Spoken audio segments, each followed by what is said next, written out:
to all sorts of issues that demanded my attention. It's good to be in demand, but not to the point where you have to focus only on troubleshooting. But that's part of life, isn't it? Hello, everyone. Rajiv Chopra from the Dusty Mike Chronicles. I am now starting a strange series of posts and podcasts centered around humanism and photography, and country explorations. I have attached a link to the post at the bottom of this podcast, and I urge you to read the post. I have referenced many photographers from the Western world. The world has forgotten a few of them, but I'd like to focus on two or three of them at this point. The one I did not know about until about a few months ago was a Dutchman called Jacob Riis or Rees. He photographed the slum or the tenement dwellers in New York at the end of the 19th century. And he made a publication called How the Other Half Lives.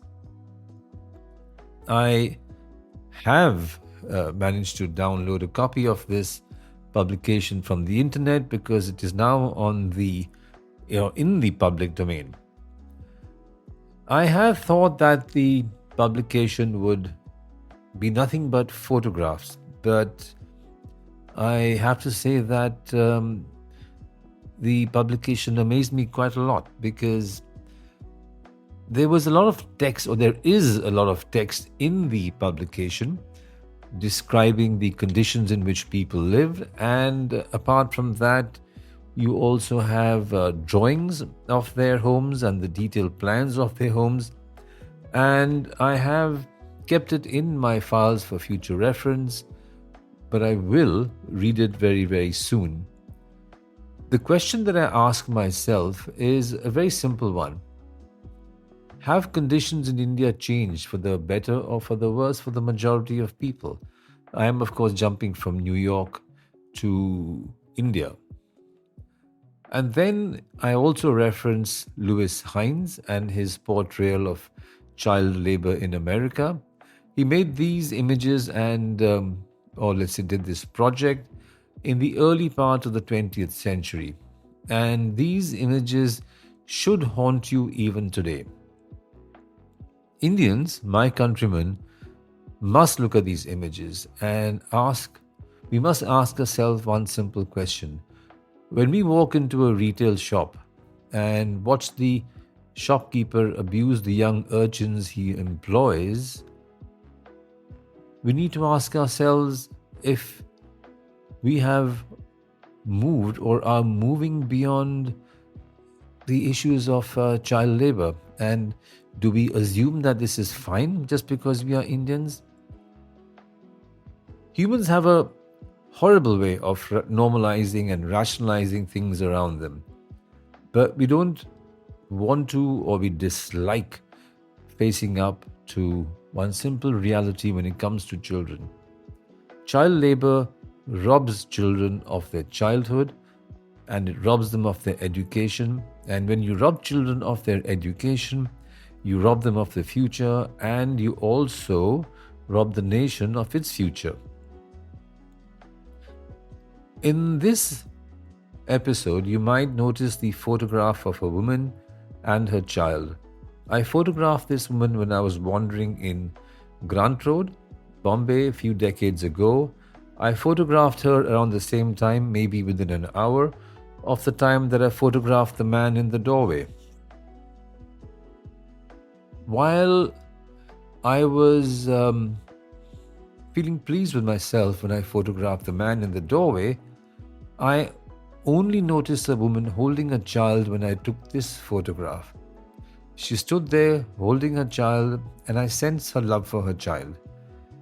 Did I stand there asking myself or telling myself, here stands a marvelous woman? No, I just stood there, made the photo, and moved on. I have never forgotten this photograph. So when I look back, or let's say, when I dig out this image from my archives, I remember the woman, I remember photographing her, I remember her, the way that she held the child possessively, and I also know that I'm not being sentimental.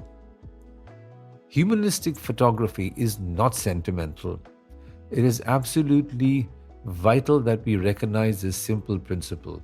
I believe that when we create images of poor people and make images that are sentimental, we infantilize the subjects and we also assuage or whatever our subconscious sense of guilt and move on.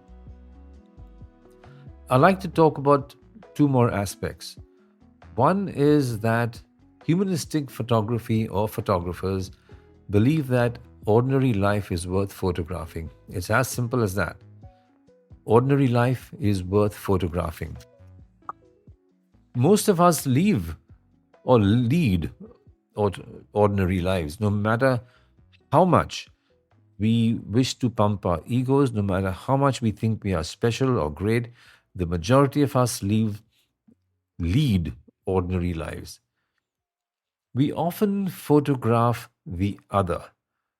Once, when I went to Khan Market, one of Delhi's uppity markets, I invited a few people to walk with me. They declined my invitation, saying it would be boring. They wanted to go to Old Delhi and photograph the people there. I asked them then if they find themselves boring, and the stony silence that I received um, answered my question. We often dislike looking into the mirror, preferring to photograph the other, the exotic, or the different. And here's my point: people are not exhibits waiting to be photographed. In the early part of the 20th century, people caged, um, well, let's say circus owners or people caged people from Asia and Africa and exhibited them to the public in Europe and America. The Westerners considered people like me to be curious specimens or curious specimens of humanity, and human zoos were popular for a while. Humanism demands that you treat people with respect and recognize their humanity and respect their differences. When you photograph people, treat them as people no matter how rich or poor they may be. If you photograph the rich and the famous, are you straying from the traditions of humanistic photography? Public figures, for instance, always like to project themselves and they like to project a persona for the public.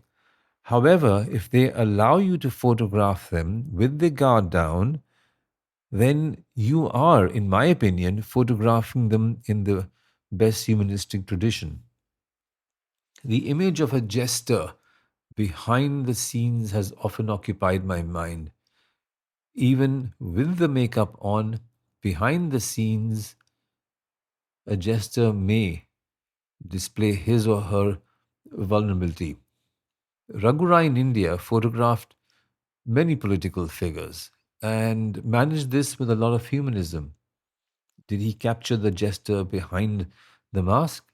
I don't know. Have a look at his photographs. One of the most difficult, um, let's say, themes in humanistic photography, as a gentleman called Mr. Rodgers said, was to be involved in the subject and in the issues that you are photographing, yet to maintain a sufficient detachment to be able to carry out your assignment and to create aesthetically good images. And that's difficult. It's easy to talk about maintaining a balance, but it is increasingly difficult to achieve that balance. And that's something which we should always Think about A Question of Balance, the wonderful album from the Moody Blues. Humanist photography looks simple and is not often as pretty or as perfect or as romantic, if you want to use that term, as a pretty landscape or a fashion image. Landscape, sports, fashion, and other forms of photography communicate specific messages and follow a distinctive aesthetic which is required for that kind of photography and that kind of audience, and it is stands distinct from humanistic photography. Does humanistic photography change the world? I don't know. I'd like to believe it does, and I'd like to hope that it does, but honestly, I don't know. In a world flooded with images which are rather inane, and with a strong shift towards people searching for transient amusements, I sometimes wonder what role humanistic photography will have in the future. I don't know. We shall see. We shall find out. What I can predict is that the world is going to go through a lot more turmoil and people are going to be troubled. The stresses and strains in society are going to increase. And that is something which I can predict. So maybe there will be a future for humanistic photography after all. We shall see.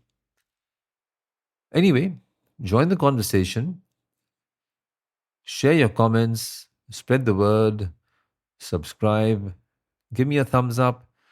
Rajiv Chopra from the Dusty Mike Chronicles saying goodbye for now. See you next week. Ciao.